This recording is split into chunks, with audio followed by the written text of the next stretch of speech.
guys, Sobat TIK21. Kembali lagi di channel TIK21. Di video kali ini kita akan membahas mengenai perkembangan perkereta-apian di Indonesia, negara kita tercinta guys. Perkembangan perkereta-apian di Indonesia sangat pesat loh, sejalan dengan perkembangan zaman dan kebutuhan masyarakat akan transportasi kereta api.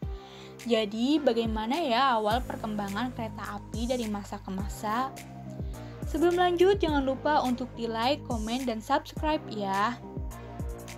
Berikut adalah perkembangan kereta api di Indonesia dari dulu hingga sekarang yang kami kutip dari Mata Indonesia News. Tahun 1867, lokomotif uap pertama.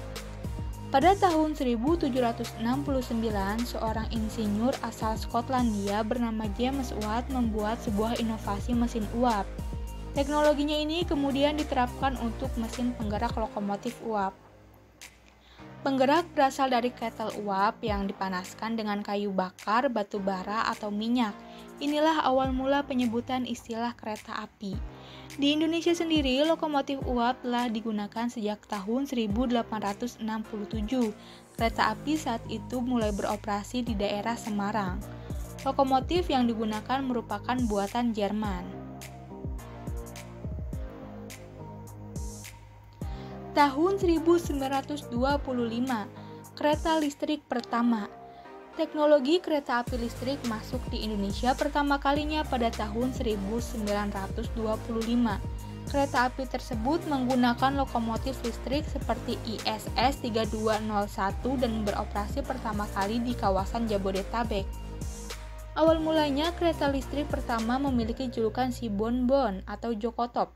Sepanjang tahun 1926 hingga tahun 1970-an, si Bonbon melayani relasi Tanjung Priuk hingga Jatinegara, dulunya bernama Mr. Cornelis, dan berlanjut melayani relasi Depok hingga Bogor, dulunya bernama Buitenzorg.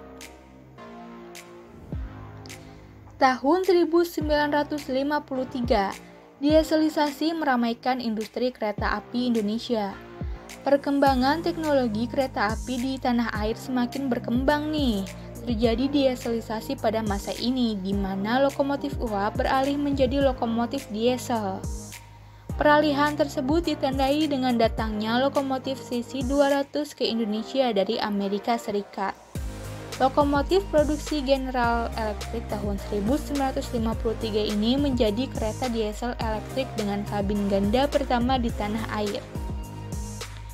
Kereta ini juga berjasa mengangkut rombongan peserta Konferensi Asia Afrika tahun 1955 yang terlaksana di kota Bandung.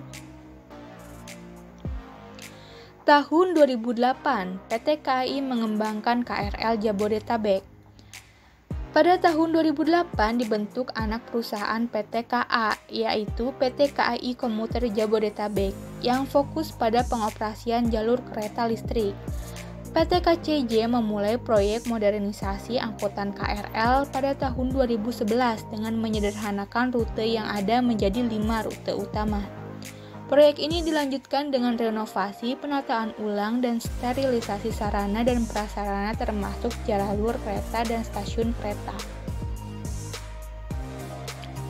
Tahun 2013, PT Kereta Api Indonesia meluncurkan kereta api bandara. Layanan transportasi publik berbasis railway bersama kereta api bandara. PT Railing berhasil mengoperasikan KA Bandara Kualana sebagai KA Bandara pertama di Indonesia pada 25 Juli 2013.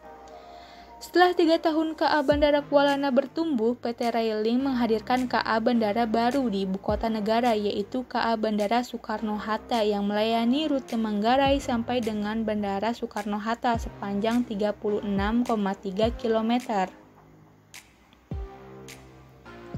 Tahun 2017, PT KAI mulai mengembangkan MRT dan LRT. Setelah adanya kereta bandara, Indonesia mengukir sejarah baru dengan membangun moda transportasi modern bernama Mass Rapid Transit (MRT) dan Light Rail Transit (LRT) sebagai sebuah sistem transportasi transit cepat dengan menggunakan kereta rel listrik yang dimulai pada tahun 2017. Pada 1 Agustus 2018, LRT pertama di Indonesia mulai beroperasi di Palembang dengan panjang jalur 23 km. Setelah itu dilanjutkan dengan LRT di Jakarta Utara sepanjang 5,8 km. Kemudian pada Maret 2019, pengoperasian Mass Rapid Transit atau MRT menjadi awal sejarah pengembangan jaringan terpadu yang merupakan bagian dari sistem transportasi massal DKI Jakarta. Kedepannya, Indonesia juga akan mengembangkan kereta cepat Jakarta-Bandung yang saat ini sedang proses pembangunan dan ditargetkan beroperasi tahun 2021, guys.